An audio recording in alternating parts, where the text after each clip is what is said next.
አንድ ወንድማችን የንስሐ አባት ይዞ አንድ ነገር ደውሎ ጠየቀኝ። ምንድነው? ጥሩ አባት ናቸው በጣም ግን ራቀኝ መንገዱ አለ እና እግዚአብሔር ከሰፈር እሳቸው ድረስ የምትሄደውን እርምጃ ቆጥሮ ይቅር ይላል። አባት ይቀርልህ ወይስ አይቀርልህ አልኩት።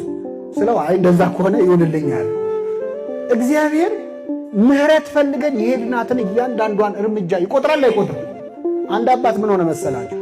ከገዳም ተነስቶ በጠዋት ውሃ ሊቀዳ ለገዳሙ ይሄዳል። ብዙ ኪሎ ሜትር ተጉዞ ውሃ ቀድቶ ሲመለስ ይመሻል። ይሄዳል፣ ይመሻል። መጨረሻ ሰለቸው። ምን አለ? እግዚአብሔር ሆይ እኔ የመነኮስኩት ውሃ ልቀዳ አይደለም ልጸልይ ነው። ስለዚህ ጌታ ሆይ ነገ በጠዋት ስነሳ እዚህ ጋር ውሃ ካላፈለክልኝ ከዛሬ በኋላ አልሄድም፣ ዛሬ የመጨረሻ ጉዞዬ ነው አደራህን ብሎ መሄድ ጀመረ። ከዛ ሲሄድ ከኋላው የእግዚአብሔር መልአክ ይከተለዋል። ዞር ሲል ሲያየው መልአክ ነው። በእጁ ይዟል መዝገብ። ምን እያረክ ነው? እርምጃህን እየቆጠርኩ ነው። ቆጥሬ ዋጋ ሊሰጥ ነው እግዚአብሔር ነው እንዲህ አለ። አዎ እግዚአብሔር ሆይ ትንሽ ጨምርልኝ፣ ወደዛ ራቅ አድርገዋል።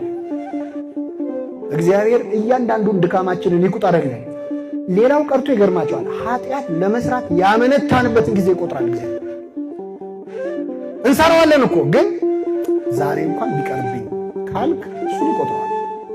አንድ አባት ከስራቸው አንድ ረድ ነበረ የሚያገለግላቸው፣ ከኔ ጋር ናቸው አይደል?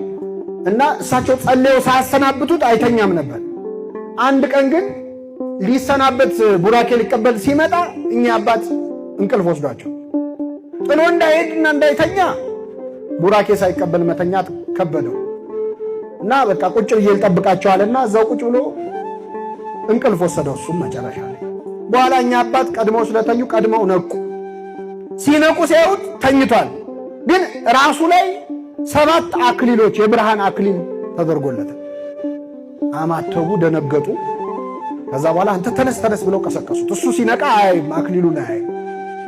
ከዛ ምን ሆነ ነው ትናንት ምን ተፈጽሞ ነበር ብለው ጠየቁት። ሲጠይቁት አይ ሳይባርኩኝ አልተኛም ብዬ መጣሁኝ። ከዛ ተኝተው ሳይ አይ በቃ ትቼ ልሂድ ብዬ መንገድ ጀምርና አይ ግን ሳይባርኩኝማ አልተኛም እያልኩ ስመለስ 7 ጊዜ ተመላልሻለሁ። እግዚአብሔር አክሊል የሰጠው ለመመላለሱ ኃጢአት ላለመስራት። ዛሬ ቅርብኝ እስቲ ዛሬን እንኳን ማለትህን እግዚአብሔር ይቆጥርልሃል። ለሁላችን ይቆጥርልን እና የወንበዴ በሚገርም ሁኔታ ዛሬ ከኔ ጋር በገነት ትሆናለህ አለው። ብዙ ቅዱሳን እየጠበቁ የሚገርማችሁ የገነት ጠባቂ ኪሩብ በጣም ተደንቆ ጠየቀ። አንተ ማነህ? አብርሃም ነህ? ይስሐቅ ነህ? ያዕቆብ ነህ ብሎ ጠየቀ። ኧረ አይደለሁም፣ እኔ ከጻድቃን አንዱ ነህ። አይደለሁም። ታዲያ ማነህ? ወንበዴ ነኝ አለው። ታዲያ የእሳት ባህሩን እንዴት አልፈህ መጣህ አለው ይላል ግብረ ሕማማት ላይ ቅዱስ ያዕቆብ ዘስሩግን የጻፈው። አይ እኔማ የደሙን ማህተም ሰጠኝ ብሎ የክርስቶስን የደሙን ማህተም አሳየው። አይ እሱን ከያዝክማ ግባ አለው። ስጋውን ደሙን ተቀብለን የማናልፈው በራለ የለም፣ ለመቀበል ያብቃል። ስለዚህ የወንበዴ በቀረችው ዕድሜ አሁን ይኸውላችሁ 3 ሰዓት ውስጥ 20 ደቂቃ 30 ደቂቃ ውስጥ ነው ነፍሱን ያዳል። እኛ ለንስሐ ሲሆን ጊዜ የለኝም እንላለን። አሁን የተማርነው በነገራችን ላይ ለጠቅላላ እውቀት አለ። ንስሐ እንድንገባ ቀጠሮ የያዝን ሰዎች ለንስሐ አይ ቆይ ትንሽ አንዳንድ ሰው አንዳንድ የማስተካክለው ነገር አለ ቆይ ትንሽ ይላል። የሚያስተካክለን ማን ነው? እግዚአብሔር። ሁለተኛ ምናልባት የዛሬዋ ቀን የመጨረሻ ቀን ብትሆን እንደ ቀኝ ወንበዴ የተሰጠችንን የንስሐ ዕድል መጠቀም ያስፈልጋል።